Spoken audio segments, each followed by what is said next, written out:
4. False justification. To justify means to declare judicially that a man's life and actions are in harmony with the law.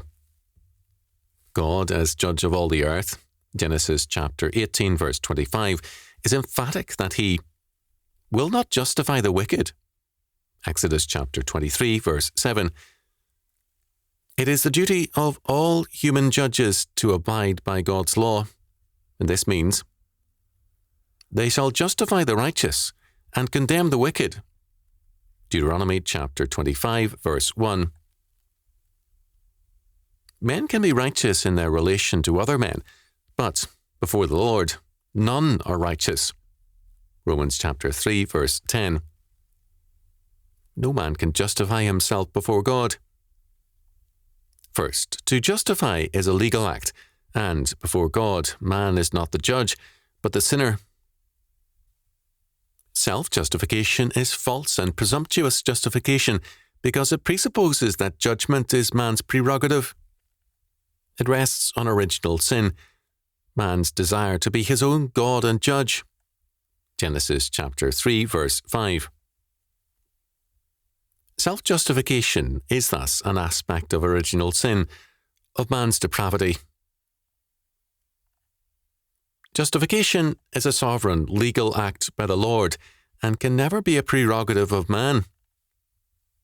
Judgment and justification by human courts, civil and ecclesiastical, is by delegation only, not by prerogative, and must be made in terms of God's law to be valid. In brief, justification is a divine act, the work of the Lord. Second, because man is a sinner, self-justification is doubly wrong because it presupposes not only the sinner's ability and right to judge himself, but also assumes that man is capable of doing good when he is evil. The good which is required of him by the Lord is something far more than and different from the humanistic and humanitarian idea of the good. It means to manifest the holiness, righteousness, and dominion of God with knowledge and wisdom. God alone is good. Matthew chapter 19, verse 17. We manifest his goodness to the degree that we believe in the Lord and obey him. Our goodness is an aspect of his grace in us. Our justification, as well as our righteousness, is from the Lord. Paul makes clear that he realizes that in man himself, in his flesh, that is, his humanity apart from the working of the triune God, there is no good thing. Romans chapter 7, verse 18. Man is a creature, and all that he is by virtue of God's choosing and handiwork. Man has no independent standing before God to commend him or to give him the grounds for self-justification. God is the creator and the lawgiver, and hence the only redeemer and justifier. And man in revolt is especially in need of God's grace and justification because he is mortally sick. More, he is dead in sins and trespasses. Ephesians chapter 2, verse 1, Colossians chapter 2, verse 13.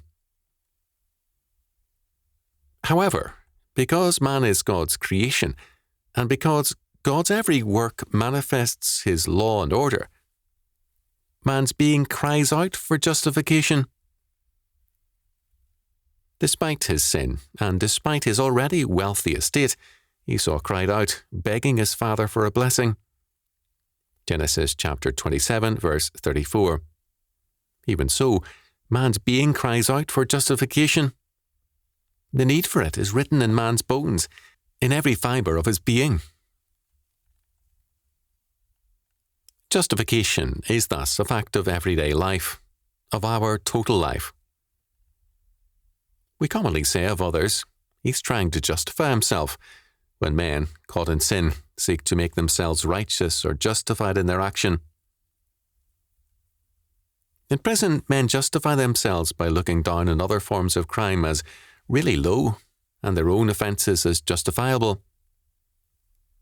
Prostitutes always look down on some other prostitute as really low, in their practices and hate married women and refer to them as the real whores. Dishonest men in church, state, labour and commerce balance out their works in order to give themselves a favourable and justifying balance. Men and women will justify their adultery or their irresponsibilities in marriage on the grounds that the other party did something which justified their reaction. In false justification, which is the same as self-justification, an important aspect is that of necessity. The sinner pleads necessity as a justifying fact. The comedian Flip Wilson has rightly satirized this fact of pleading. The devil made me do it. Substitute for the devil circumstances, superior officers and authorities, and other like excuses, and the meaning is still the same. Necessity is seen as both causing and justifying the offence. The pleas of both Adam and Eve before God cite necessity as their justification, and the necessity is finally placed on God's shoulders. The woman thou gavest to be with me, she gave me of the tree, and I did eat. Genesis chapter 3, verse 12. The sinner feels a necessity in his sin and pleads justification by necessity.